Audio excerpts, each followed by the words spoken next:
series addressing a public health crisis, and that is the impact violence is having on our minority communities during the COVID-19 pandemic.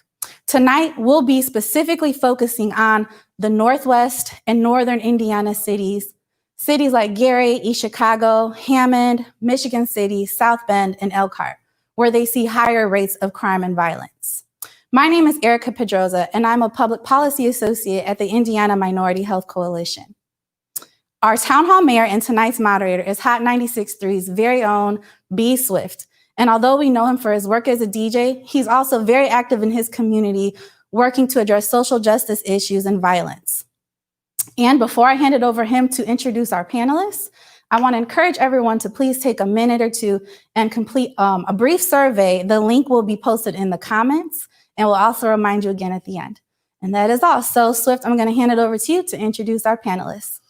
What's going on, everybody? B Swift, Hot 96.3 afternoon, guide 3 to 7 p.m. Thank you for joining us this evening for this discussion. Now, just a few things before we get started.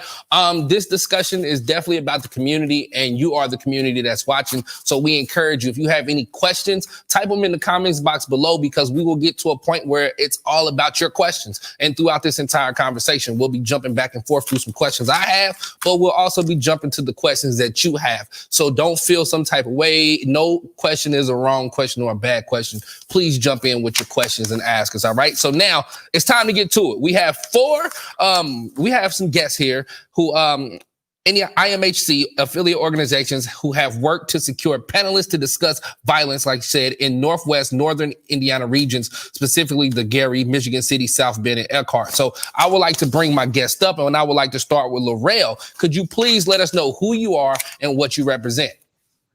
Hey, everybody. How you doing? My name is Lorrell. I represent Black Lives Matter Northwest Indiana Gary. I represent justice. I represent anti-racism, anti-classism, anti-sexism in all its forms, anti a system that prioritizes profit over people taking advantage of us. That's for sure. I represent all of that. And already with the first question, what was the second part of that? That's it. So we're going to go That's it? Okay, then we got it. We good. We good. All right. Next, I would like to bring up Isaac Hunt. Isaac, can you let people know who you are and where you represent, please? Thank you, B. Swift. My name is Isaac Hunt. I am the community liaison for the Group Violence Intervention. I'm a founder of the group called SAVE, Stand Against Violence Every Day. All right. Up next, I would like to bring Anthony Coleman to the line. Can you please let us know who you are and where you represent? Anthony Coleman, Elkhart, Indiana. I have a master's degree in social work, currently working for Lifeline Youth and Family Service as a therapist, where I specialize in substance abuse and addictions in our youth. All right. And last but not least, Dr. Janet Seabrook. Hi, and thank you so much. I'm Dr. Janet Seabrook. I'm the CEO and founder of Community Health Net Health Centers. And for me, it's about health equity and making sure that there is an equitable distribution and access to affordable quality health care. All right. First, let me say thank you all for joining us tonight for these conversations. We all can be doing a lot of things, but we all understand how important our community is. And that's the reason you decided to jump on and be a part of this with us. And we're going to get right to it because we only have an hour and these conversations are going to get going. It's going to get to a level where everybody wants to answer. And again, we want to hear from each and every person, especially if it's a question that pertains to you and your interest and all of that. So I'm just going to get right to it. Y'all ready? Let's go. All right. Ready, that's what's up. Can you, again, this is our fourth conversation. We've done this 3 other times already, and we've talked about different places throughout Indiana, and we've heard from different people about certain things. So could you please tell me what you are seeing in the region in regards of violence in the minority community? So I'll go. Yeah. Unless you want to identify. Yeah. So I guess, being a lifelong resident of this area, what I mostly see is people responding to their conditions. And because people have different influences, people have different reactions, people have different inspirations, lack thereof, folks are responding in a lot of different ways. So you have some people who are encouraged to do better. and to do more and to help others do better and to do more. And then you have others who are affected so drastically to it, they can't really see clearly their way out of it. They can't really see clearly a realistic alternative to their situations. So what those two different, vastly different reactions have in common, and every reaction in between, is that they are reactions to what is going on outside of them that's not in their control. And they're trying to do whatever it is they can to affect as much control, even if it's not that much, in their space, even if it's not the most positive, or even if it is. So that's what I see. I see people reacting and surviving the best way they can in the system that they find themselves in. That's real. Anybody else want to jump in? One of the things that I found very interesting when I was invited to participate in this discussion, I did a little bit of research. I have to do a lot of research when I'm writing grants about different things such as violence in the community, unemployment rate versus graduation rates and things like that. And what I found that last year, the unemployment rate, particularly in Gary, was above average, but it was not in the double digits. And what we have found now doing, and I'll give you an example, in May of last year was 6.2, but in May of this year it was 20% unemployment in Gary, Indiana. So when you think about that, it jumped up to 22% in June, and it started to come down in July. So along with, what has been said already, we have this pandemic that we're dealing with that has created a higher unemployment rate for an area that already had, compared to the rest of the cities and towns in Northwest Indiana, already had a high unemployment rate. So you have that, and you mix it in with the pandemic, you mix it in with the frustration of really not being able to make a living and be able to pay your bills and things like that. And I think right now it's just because of circumstances that we see this increasing violence in our community. And I'd like to piggyback off of Dr. Seabrook. With the work that we do as far as the group violence intervention, working under Goodwill Industries and dealing with people that's involved in gun and gang activity, even before this happened, if America get a cold, Black people get the flu. That's right. Be real with this conversation. And what I've seen is we was already underemployed before this started. And we are doubly unemployed since this pandemic has begun. We was already mourning Kobe Bryant's death, then the COVID virus hit, and then everybody lost their jobs. And so we're going through a mental and depression, and we got to pull ourselves out of this hole harder than anybody else. So what happens is our kids are not in school. Our families the mothers and fathers are not working, and issues are coming about, and people are trying to find activities and things to do. And what happens when you have young people around that don't have anything to do? Sometimes you get a little chaos. We have found that the shootings in our city in South Bend has risen dramatically. People hanging out and grouping together, even though we got the pandemic and stuff like that. But the main thing, what we've seen as far as our organization, the SAVE organization, is our families are hungry. They ain't got no jobs. Just simple just trying to go and wash clothes. We've been washing clothes since March 28th for people in our community, and we washed over 12,000 pounds of clothes for free. We have passed out over 850 boxes of food boxes to people and families that don't have any food. But where do we stand in our, we're 40% poverty in South Bend. When is the economic social justice going to come to us? So I've seen people, the frustration, I've seen the mental aspect of it. I've seen the drug uses that come out of the alcoholism, and people just trying to figure out, how do I survive? Yeah, that's a great point, Mr. Hunt. And I see what you're doing over in South Bend, and I always applaud you. Keep up the good work. And working in mental health and addictions, I see it from a different lens, because over in Elkhart, our unemployment is usually 5-6% because we're the RV capital of the world. However, that number does not reflect the people who have aged out of the unemployment benefits. And so I work with a lot of youth, and I ask them what's wrong and why.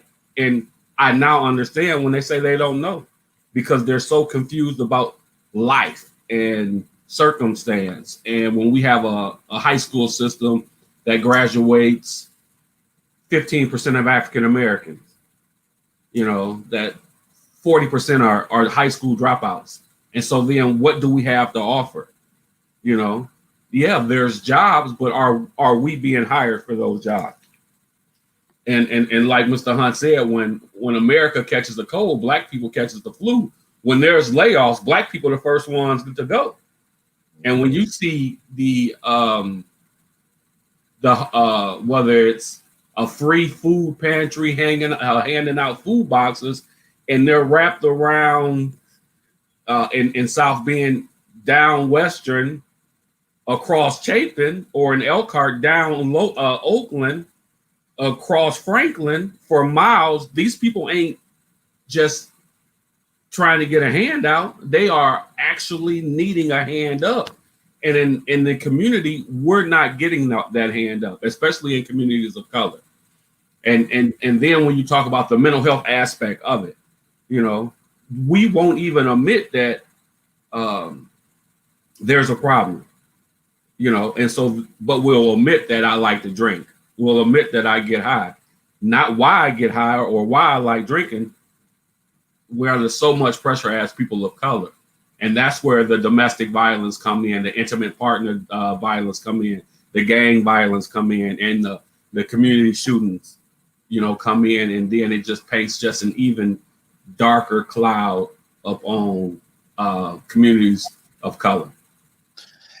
It's crazy because everything each one of you talked about touches on a lot of the questions I have through here. And we're going to we're going to dig back into pretty much a little bit of everything. But the first one I want to start with, it goes with violence. I mean, we've been locked down for 6 months, whether it's stage 0 or stage 5, you can barely come out. These are the places are allowed to be open. This place ain't allowed to be open. And we've seen groups of teenagers, groups of adults come together, hang out, break the I don't know what it's called, whoever put it in place, the rule that they shouldn't have. So my question to each one of you is, have you seen any noticeable change in regards to violence, whether it's gun, whether it's domestic, mental health based, that could be a result of COVID-19, social isolation, more time at home, unsupervised, and things like that?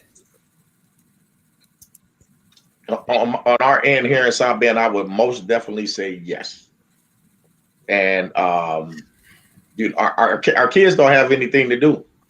You know, we don't even have a swimming pool in the city of South Bend for our kids to go. They got to go to hotels. Oh wow! Yeah. You know, they having COVID virus pandemic parties, because they have nothing to do. So what happens? You get alcohol, you get drugs, you get people gathered together. The frustration, violence begins to happen. Our kids, and the people in our community are not animals, but we deserve the same social economic justice that everybody else get in this city.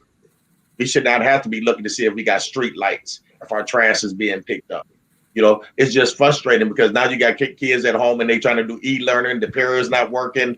It's bound for violence and domestic violence and things that happen. And we have seen the uptick more. We're on a pace that never been seen in this city in a long time.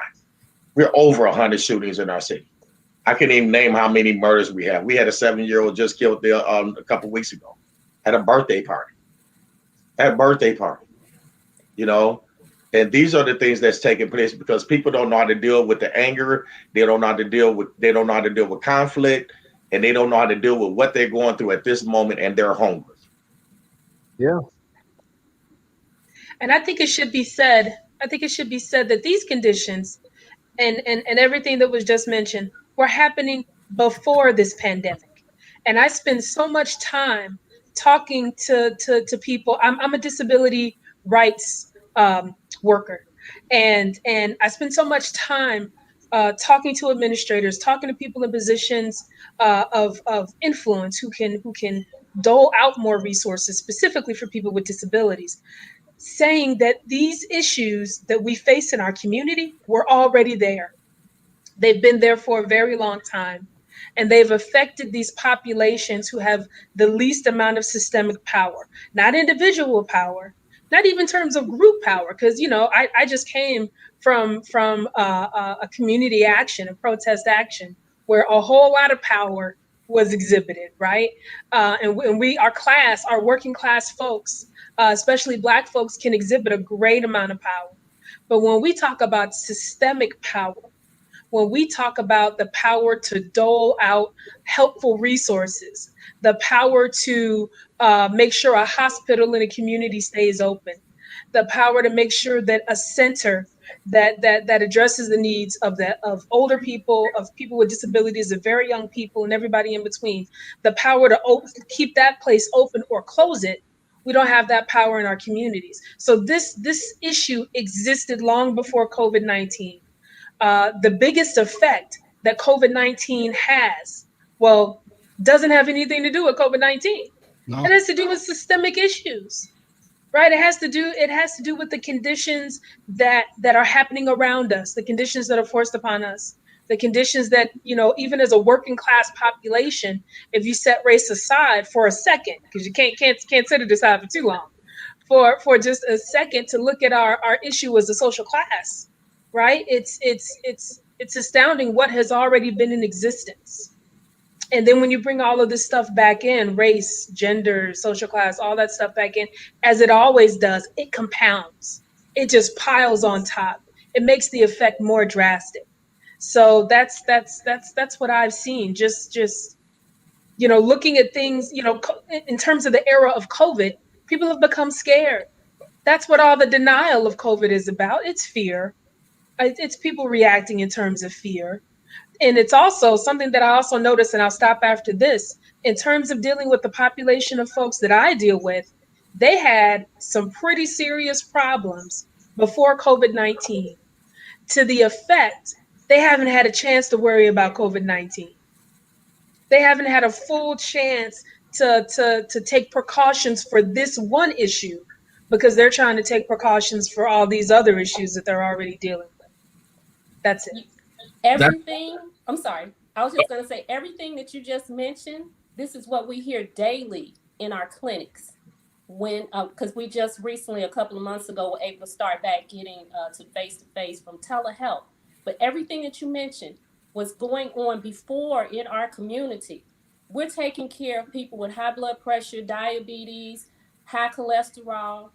I'm talking 2018, 2019, for years. And you're asking them, like, why isn't your blood pressure controlled? We have the medications. We were able to get them at a discount for you. And you're practically handing them things. And they have so many other things going on. So we have to do screenings called social determinants of health. What is the barrier? What is preventing you from being able to take better care of yourself? And the things that we hear, they have nothing to do with COVID. They have nothing to do with their blood pressure. Somebody who takes insulin, if their power is out, then they can't store their insulin. Yes. One hospital kept having this repeat patient. Why do you keep coming back in for insulin injections? Oh, I don't have a refrigerator. So it's cheaper for them to go and buy a Goodwill refrigerator for the person and having them continue come to the emergency room. So this COVID just exacerbated, along with highlighting everything that has already been going on in our communities for decades. We've been starved of resources, social programs, schooling, education. All of these things have been starved out of all of our communities. So COVID is like, okay, really, just, pile on. Why don't you just go ahead and pile on? Because everything else is piled on top of them. That's just one more thing to worry about. But yeah, everything you said. Yeah. And not to jump too far ahead, but think about it from the lens that most minority communities ain't recovered from the recession. Facts. Fact. Again, Elkhart, RV copied of the world. Most people were making $1,000, $1,500 working half days. The recession hit, closed all those RVs. They brought those RVs back. They're building $300,000 and $400,000 RVs.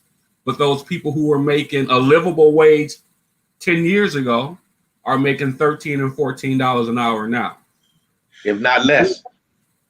Or less, thank you. And then the insurance prior to Obamacare and during Obamacare was manageable. Now the insurance, $300 a week for a family. Yes. What do you turn down? Do you keep the lights on? Do you try to keep a piece of car to get back and forth to work? Or do you deal with your health care until it's too late? And so, like the doctor said so eloquently, COVID-19 is just another part of the onion that we peeling down, and that's at the core of what Black America, especially Black America in Elkhart, Northern Indiana, is even concerned about. And I throw this out there, and we don't got to spend all day, but I throw this question out there to go with what you guys have been said. Do you feel like the mayors or the city councils or these people who make decisions care? Have they even stepped up to say, hey, we see this problem, especially now COVID's here. We see what you talk about, what you reach for, what you say, hey, we need help over here. Do you feel like they've come to step up and say, you know what? We see that. We're going to try to figure this out and see how we can help and maybe implement programs. Do you see that? I see the smirk. Do we see that from the mayors or the city council? Again, the people who can make some type of changes. Elkhart elected his first African-American mayor in November. He took office in January. The entire time of the pandemic, we did not hear from him. Oh, wow. Very disappointing. Not surprising. So, and he's my friend, but I do hold politicians in my city accountable. I was at the prior mayor's office for police shootings and so on and so forth. And so I did tell our new mayor the same thing. And so he has heard that. Like, what are you doing? Do we need a Black agenda? Yes. Yeah. And I'm okay with saying that because everyone else has an agenda. You come and ask the Black community for their vote during election time. But now that you're in the office, well, we need a city agenda. Yeah, you need a city agenda. But I also think, especially in these parallel times right now, we need a Black agenda for Elkhart. Because we have Elkhart, Indiana, most people don't know, we have one of the largest endowment community centers in the nation. Oh, wow. The largest. Yeah. Now, how much does that community center give to the Black community? One of my questions is going to be, so I don't want to jump too far ahead, but little to nothing. And I'll pass with that. Oh, wow. Not surprising. So our mayor just came in January of 2020. And then, a month and a half later, it's COVID. But we have seen him. He has been out and about. They've had several giveaways, even provided masks from an organization from Chicago that donated over 5,000 masks to citizens in Gary. So he has been doing a lot of outreach to the community. I've been on several conversations with him, Zoom calls during the height of the pandemic. So I would say, for the most part, from what I have seen, that he is trying to at least stay abreast of those things that he can take care of. You see me smiling? I do. So I'm waiting to hear it.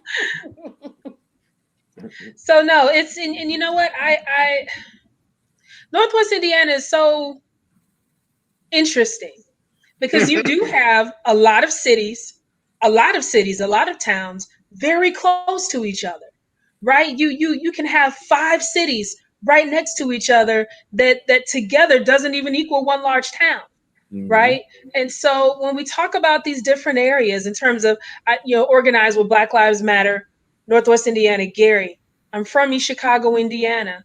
I've lived in Hammond. I've lived in a bunch of places. I've lived in Fort Heights. I've lived in Chicago Heights, right? All of these places, and not so much the Heights, but in terms of just Northwest Indiana, we're not dealing with separate issues. We may be dealing with separate politicians, but you better believe that what happens in Gary is the center. I'll say that. It's the center. It decides what's going to go on in East Chicago, in Hammond, in Maryville, in Cherville, in West Lafayette. Gary is the center. Always has been for longer than I've been alive. So, and I say that to say something a little bit more specific. Again, in terms of my job, we were made aware of this issue of these senior living communities that didn't have access to food. It just hadn't, the city hadn't, COVID hit hard and COVID hit fast. And so nobody could have reacted as fast as COVID hit. So this isn't saying anything against the city. But I will say, when the concern was brought up to the mayor as he was on, a radio show, when the concern was brought up, the first thing the mayor did was refute the concern. Now that's facts.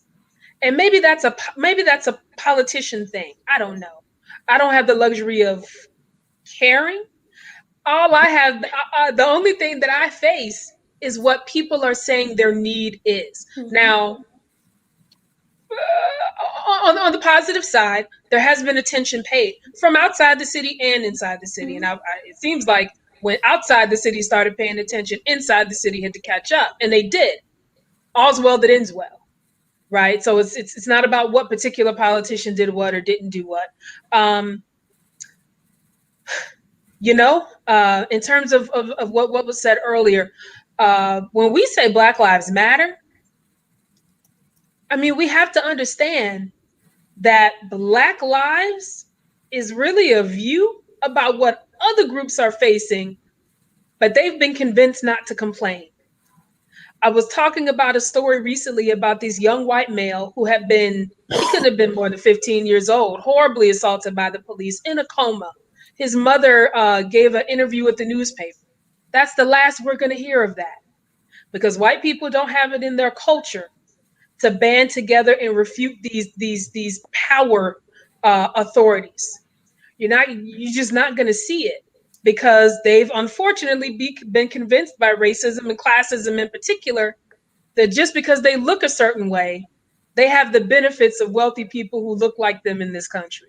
Facts. And it's always news to them when they don't, unfortunately. And I'm glad you went there, and because I got a couple questions. I got one specifically for you, and I got one for Dr. Seabrook too. So I'll start off with you, Lorrell.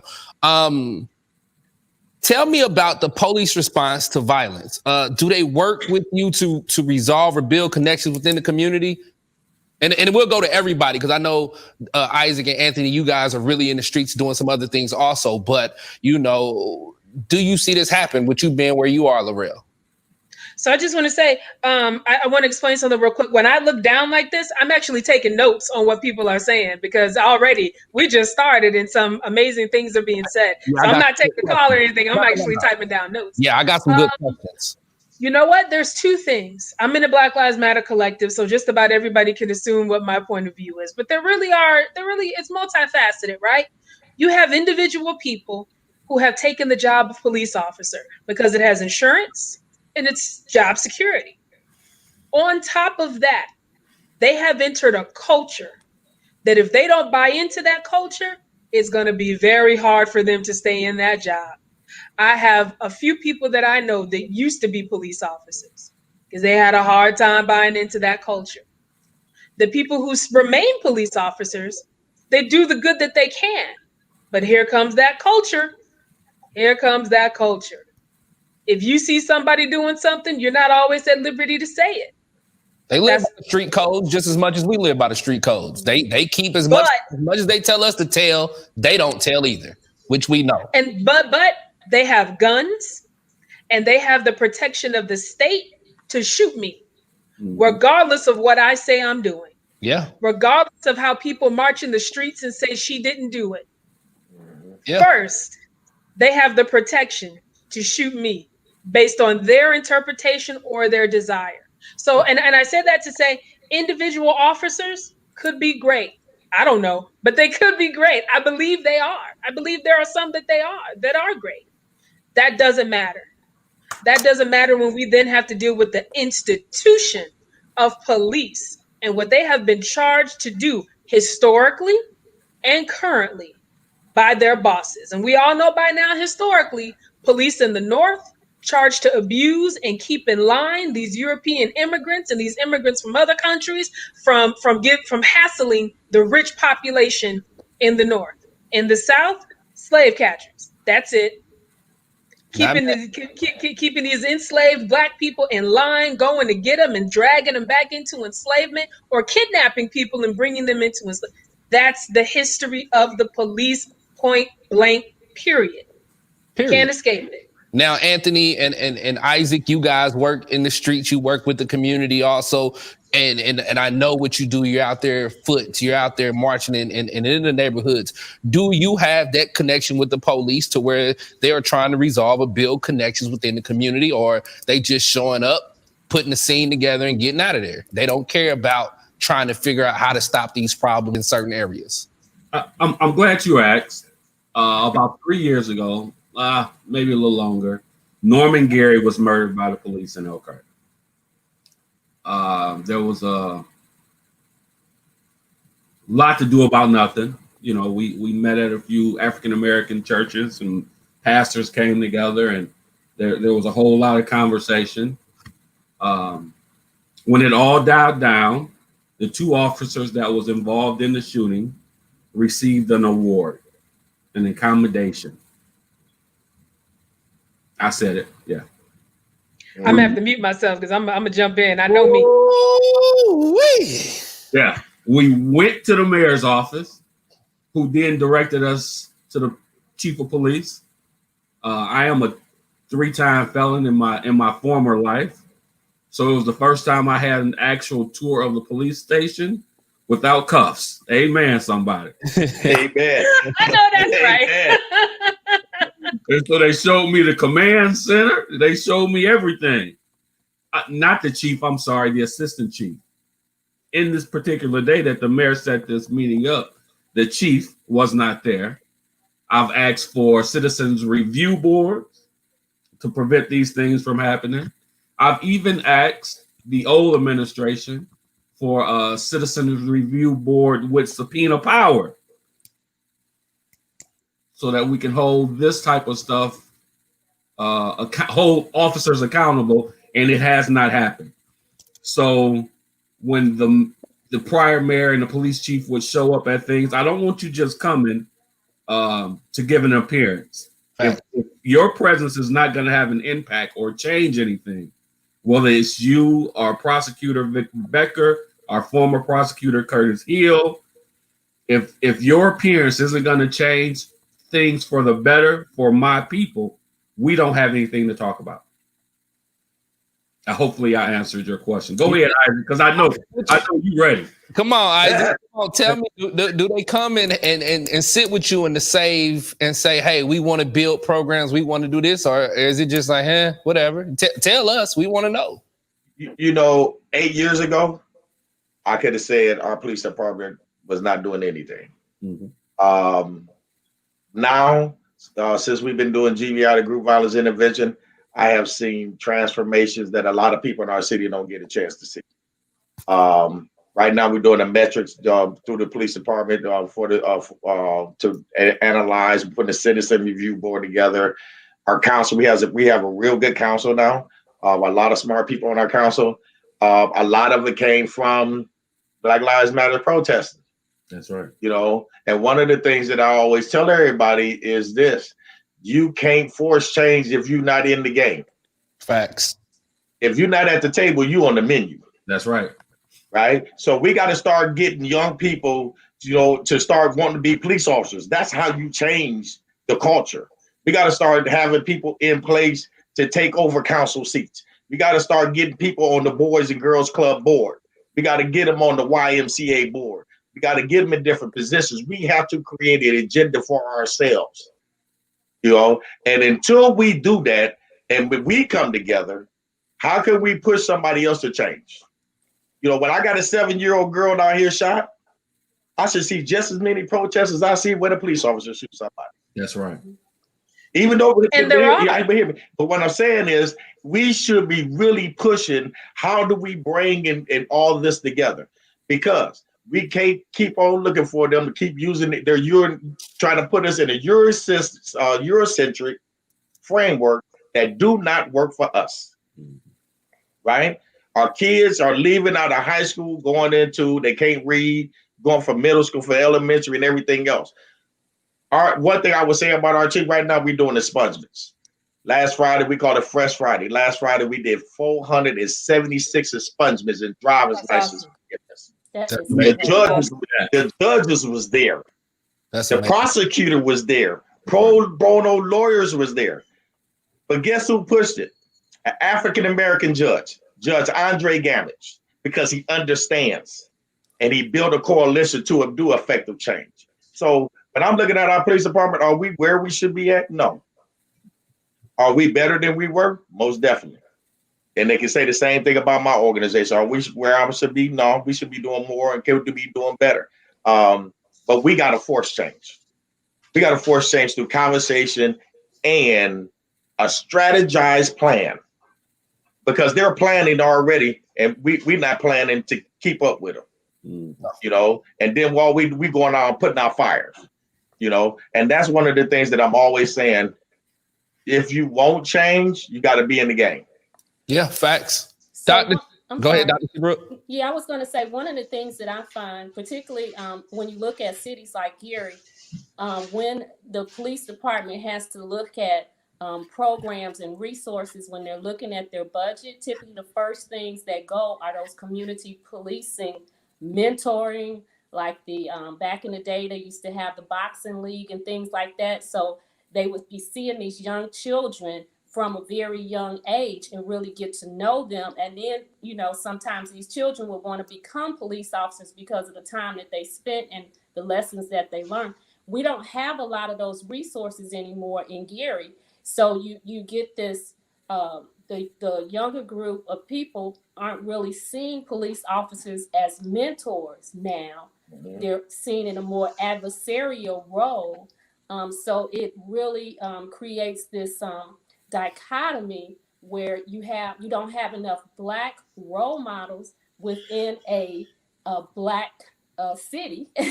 And so you have police officers that may not necessarily have the same buy-in because they're not from the community. Sometimes right. They don't even know the one-way streets in the community, and they get boxed in because they went the wrong way.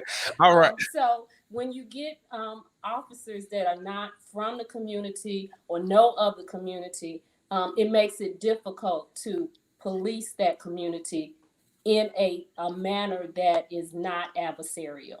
That's right. That's facts. Now, Dr. Seabrook, I got a two-part question for you. Okay. The first part of this question is, during all of this COVID, mental health issues have risen. Do you believe there has been enough things done to help that or no? So in answer to your question, yes, we have seen in the city of Gary alone, an 87% increase in domestic violence in Gary as compared to 2018 and 2019. Is enough being done? I'd have to, just say, keep it real. I have to say no, because the resources are so stretched out as it is. Now it's very difficult to find a psychiatrist in Gary. There are very few psychiatrists that are employed or have practices in the city of Gary. Actually, it's pretty much non-existent. Social workers, case managers, things that people that could travel with the police to help de-escalate some of these situations, because you do have some situations of domestic violence that end up in homicides that could have been de-escalated instead of escalated by a police officer or someone else with the police force that it went left very quickly. So I think that those things are needed. Are we doing enough? No. But where do we get the resources to do them? Okay. Second part of my question, and this comes from somebody watching. They said, Are people feeling hopeless? And how does this all plays on one intellect when they constantly see their lives treated as though they have no value, getting killed in the streets and by the police? So imagine if you were that you're 10 or 15 years old, between 10 and 15. So all you've known is what you see now, that people are constantly in your worldview. If their skin is brown, constantly being abused. That's your whole worldview that you see. And so you do get this level of despair. Have no value, getting killed in the street. You do get this level of despair and hopelessness that the hole that you've fallen into is too deep to crawl out of. And there's no one looking down in that hole, throwing in a rope to even help pull you out. That's good. Yeah, facts. Now, when I sit down with my 12, 11-year-old grandson and I got to explain to him why and we should always be safe and be cautious because I want him to come home safe. He ain't even driving yet. Mm-hmm. Why he's seeing these videos, you know, even me on my own job where I'm looking around and I'm like, wow, why am I treated this way? You know, as an African-American man in this city, you know, that goes all day long helping families, doing everything I can. I'm traumatized too. We don't even have a detox center in the city of South Bend for people that want to get off drugs. Oh, wow.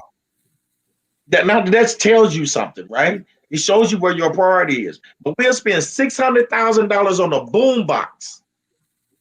boombox, and won't get a detox center so we can get people off drugs. Because guess what? When it was crack, you lock you up. But now that it is heroin and it's reversed. They build safe houses. Which I think is I mean, you know, I get who it's for because it ain't for us. Come on.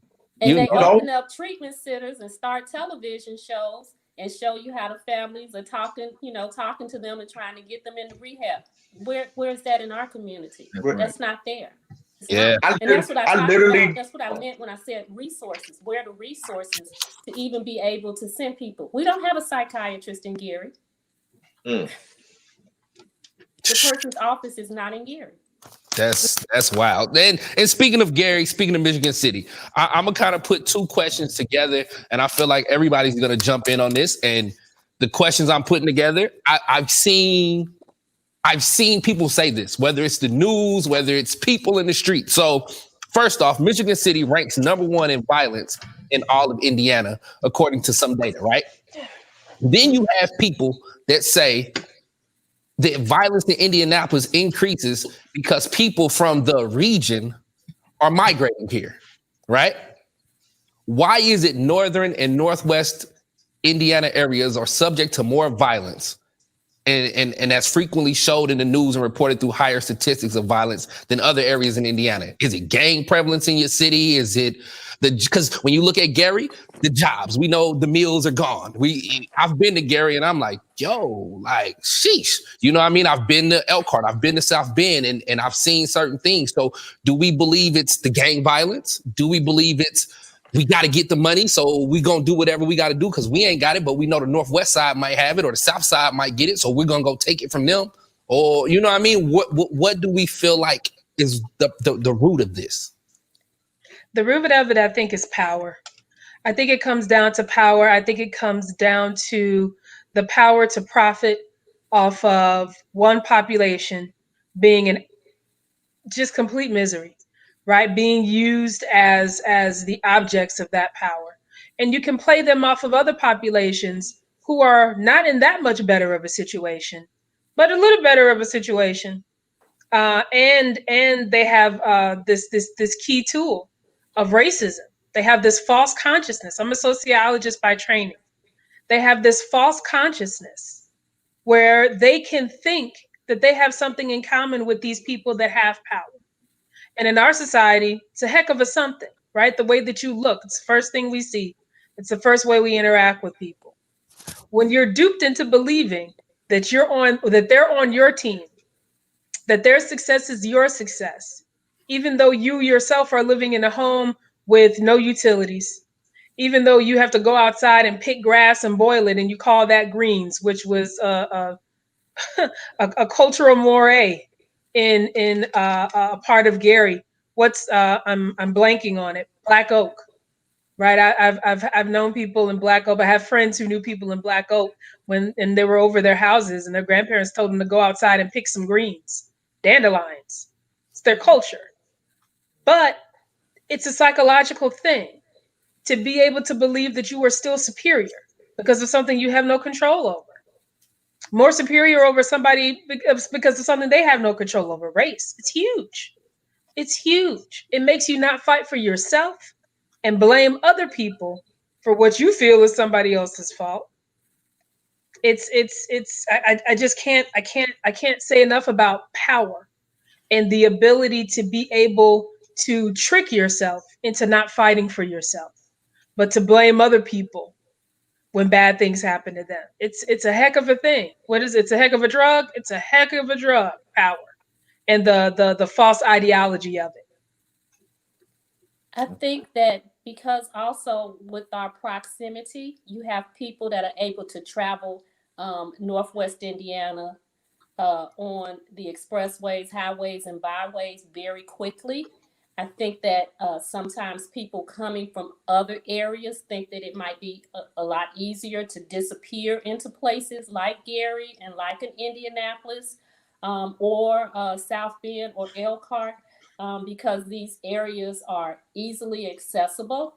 And I'm sure the same thing happens when people from our area go outside of our area trying to get away from some of the things that they have done in the area that they're from. So I think that there's a lot of cross migration between the border states into Northwest Indiana. And I also believe that there's a reverse commute where that happens as well. And you have a lot of people who are related to each other from Illinois, from Chicago, Indianapolis, Gary, South Bend, Elkhart, these epicenters where you do have a larger minority population. So you have a lot of relative relation or cousin, auntie, uncle type of friendship that people will travel from one community to the other.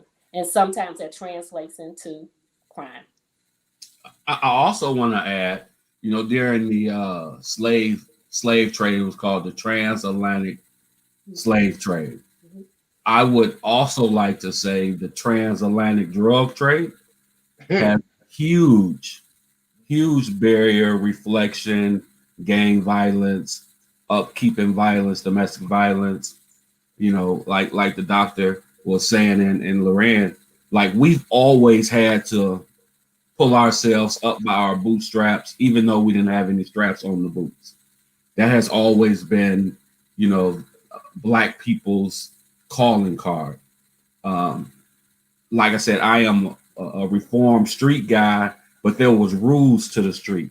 Facts. There was if you got to the house, you would stand across the street. Even a fist fight wouldn't happen at grandmama's house. Right. There was rules. There was respect. We understood power, but we understand in our community that Big Mama house was power, was safe. Right. And we go treat your grandmama house with respect and vice versa. And that has it's left. It's not around no more. It has left. It's not there anymore. And so that is one of the issues, not necessarily small town Elkhart or GI, the stigma behind GI, because I've been all over the place, and the ghetto is the ghetto. You'll die just as fast in small town Elkhart or Compton or Detroit. It don't matter. If you out of pocket, somebody will get you. Facts. So the point is what we've lost, and even with the domestic violence on the uptake, there was lost a level of respect being quarantined for whether it was a day or 2 weeks. You find out really how you feel about your partner during the quarantine. And I think that is what caused some of the uptake in domestic violence cases over the last 6 months. Andy, you trying to get brothers in trouble. Your idea good, man. We discovered some things over that time. But I totally agree with what everybody said. And Doc, so I was the social service director for the Gary for Life. I helped start the Gary for Life in South Bend and the Goodwill and all that stuff as well. While I was running South Bend. One of the things that I seen is exactly the reason why I came to Gary, because half of my family is in Gary. I was there when the family was in Gary running the streets. You know what I'm saying? Yes. I ran up and down Broadway and Fifth Avenue. That's why I came to Gary to say I wanted to help, right? Because I played a part of some of the things that was going on in those streets. Mm-hmm. And Anthony, you did on point. When 86 and 80s, then the crack epidemic, you took the heads and locked them all up. And now there's nobody leading anybody. Nope. And we longing for black males to step up to show, you know what, this is a leader. This is what a man is supposed to be. This is how you're supposed to move. This is how you're supposed to act, you know, because you wouldn't shoot at no woman's house. Women and kids were off limits. Oh, facts. You know, but I want you to think about this. Soon as COVID virus hit, right after March 28th, the first thing they did was allow you to get free gun permits. Be specific about the you now. Be specific about the you. It wasn't everybody who got them. You see what I'm saying? Exactly. Right? And what was the point of it? You know what I'm saying? Last year, I went and did a game truce at the Gates of Disciple and Vice Lords in Chicago with Father Handley, right?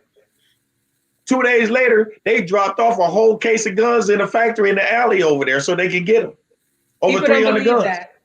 Where are these guns coming from? They don't believe it. Is it intentional?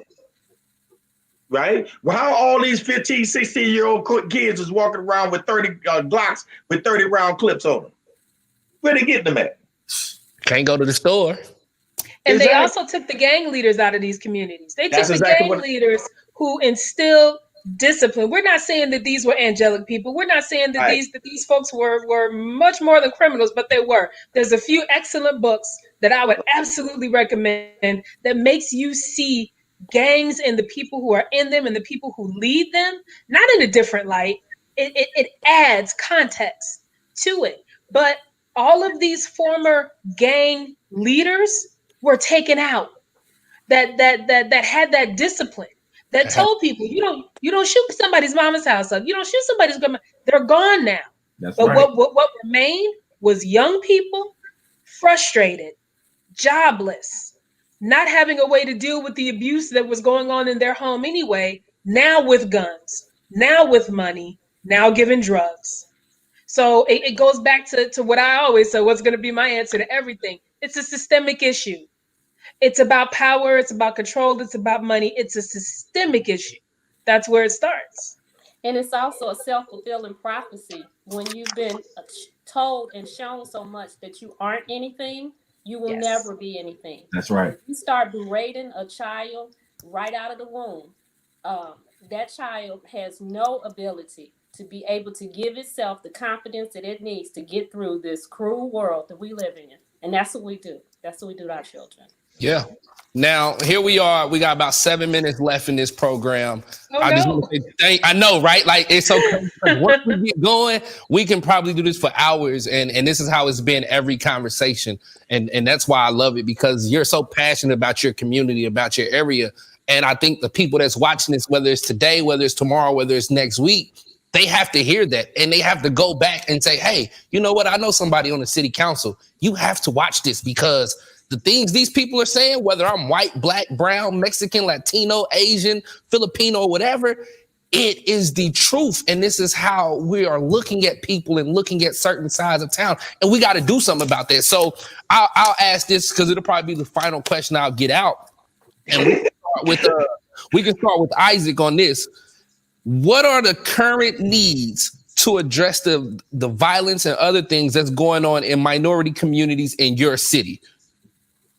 Okay. If you could talk to the mayor, the governor, the city council representative, the alderman, or whoever it is in your area that has some pull, some call, some shots, the Senate, the state house representative, what are some of the needs that are needed in your community to address the issues?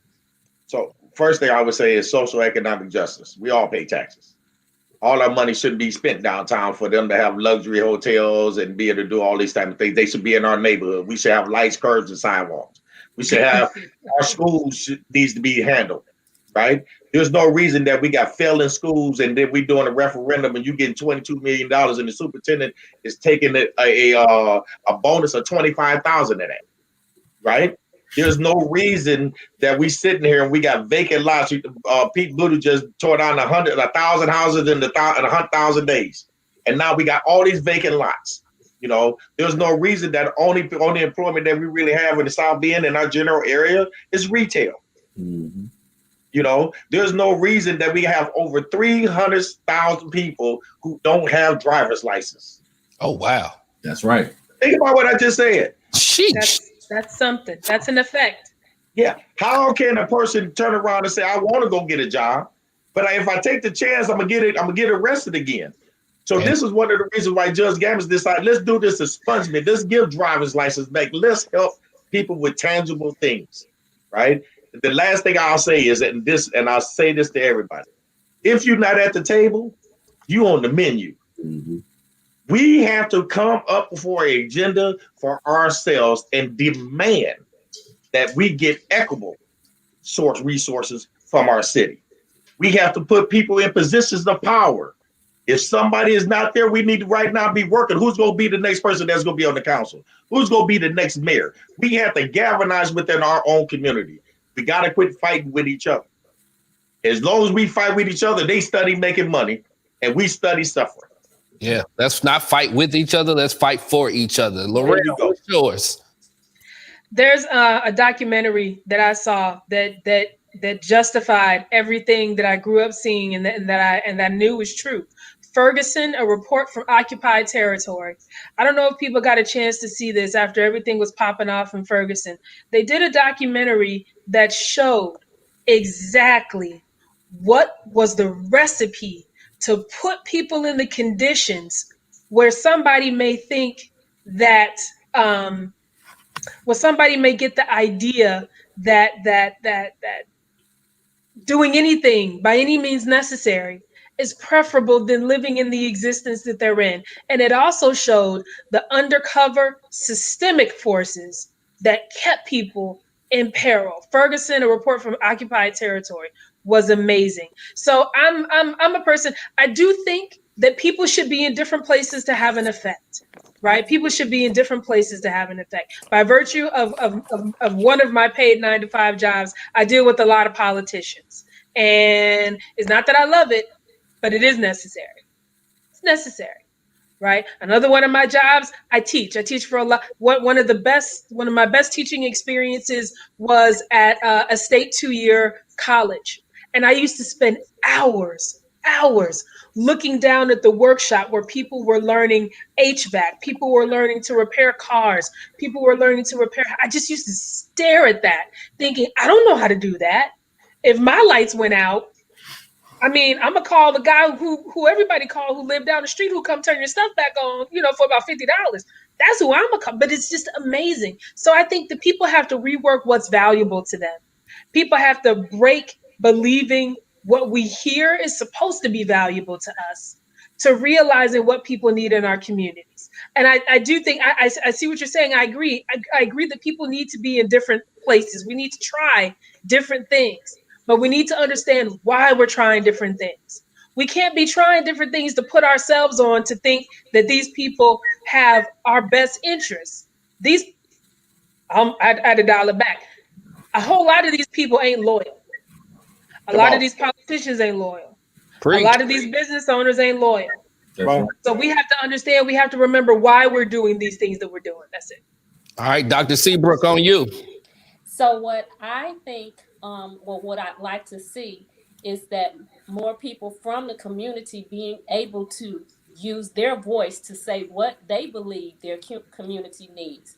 Dr. Seabrook can't speak for the people in Gary. I can speak to my worldview of Gary and what I see every day as I'm at work. However, the average Jane or John Doe in Gary what are their needs? It shouldn't come from Dr. Seabrook. I can help you get into those doors so your voice can be heard. But what are your specific needs? And then be able to give people that confidence to be able to go out and vocalize and verbalize what their needs are. Also, if you see a leader in the community, maybe that's somebody that you can guide and help train up so they can be the voice for their neighborhood, for their community. So I think that it has to be community driven and community led, and getting people from the community into those positions of power so they can verbalize and have a voice for their own community. All right, Anthony, last. First of all, thanks for having me on tonight. This has been an amazing conversation. Hard conversations desire hard whys. I think we need to have hard conversations so that we can unpack real solutions, real understanding. We have to be able to answer the why. And like Doctor said, I need to be able to answer the why for Anthony. And then, like Isaac said, and then when you bring the community together who's already asked themselves transparently, why? Why do you want this? Because we'll get a whole lot of whys that's going to feed your agenda. But will these whys support the, and this is what Lorrell was saying, these whys need to support the bigger systemic issue in the Black community. So because like right now, reparations, we could all say, okay, we need reparations, but reparations to do what? Go buy some more Jordans or Coach bags, or reparations to go buy some land, or reparations to fix our school system, or reparation to get skilled trades back into our community. I think one of you guys said earlier, we got to stop expecting them, and whoever that them is, we got to stop expecting them to solve a us problem. Thank you. Black Lives Matter. We're gonna protest when the police kill an unarmed Black man, Black woman, white woman, Black woman, white man. We're also going to protest, I hear you, Isaac, when there's a senseless murder at our mall or a 7-year-old in our community. We need to have that same energy because that's the why. My why is I want to come home safe. Right. And I want the people next door to me to feel safe that I'm coming home. Right. So if I could change one thing, it's to answer the why individually and then connect with like-minded people to address the why community, national, statewide, nationally, and so on and so forth. And that's real. And listen, let me say this first. Thank you to everybody for being on here today. Again, this is our 4th conversation. I've enjoyed every conversation and learning about the different communities throughout Indiana and seeing the people that's on the line and that really care and that really want to see change and going and saying whatever is needed to be said to those who can make the change. So I appreciate your voices and you guys joining me on this conversation today. Anybody out there that's watching, we appreciate you for joining in. The Community Advocates of Northern Indiana out of Gary, the Minority Health Coalition, Elkhart County Incorporated, Imani, Unidad out of South Bend. We appreciate everybody for being a part of this conversation here today. And again, we're going to drop something in the comments. If you're on watching, we have a quick survey. Please take time, fill this survey out, give us some feedback. And I want everybody out there to know the Indiana Minority Health Coalition, we're doing a big luncheon, but it's virtual because of COVID and pandemic on September the 30th that we invite you to come to as we talk about all of these conversations, because again, this is the 4th. Next week, we have a conversation in the Latino community about things that's going on with our brown brothers and sisters over there, because, again, we got problems. They have some of the same issues. They deal with police not pulling up at domestic violence because they don't speak the language. They kind of just brush it away and leave, and then things happen that that can't be controlled or that could be controlled and could be helped, but because they don't speak the language, they just leave them alone, or they are racially profiled because they're not from here and don't speak. So next week, it is the same type of conversation going on with my guy, my brother, DJ Alex G, next Wednesday. So please tune in to that. Before I go, because I did have people write this in the comment sections, if I can start with Isaac, can you give people your contact information? Because people want to know how they can contact and reach out to you about certain things. My contact information, I work for Goodwill Industries of Michiana, and my email is ihunt@goodwillindustry-ni.org. All right. Lorrell. People can get a hold of me personally on Twitter at Kilpatrick LD, KILPATRICKLD. I do a training called #MoreThanAnAlly, where I talk about how everybody has something deeply, deeply invested in solving a lot of these issues. Absolutely get at Black Lives Matter Gary, at BLM Gary, Instagram, Facebook, Twitter also, at BLM Gary. Get at everybody. All right. Dr. Seabrook. So you can find me on Facebook, Janet Seabrook, MD, and also Community Health Net has a Facebook page already. Also, and you can instant message me through my Facebook. All right. Mr. Anthony.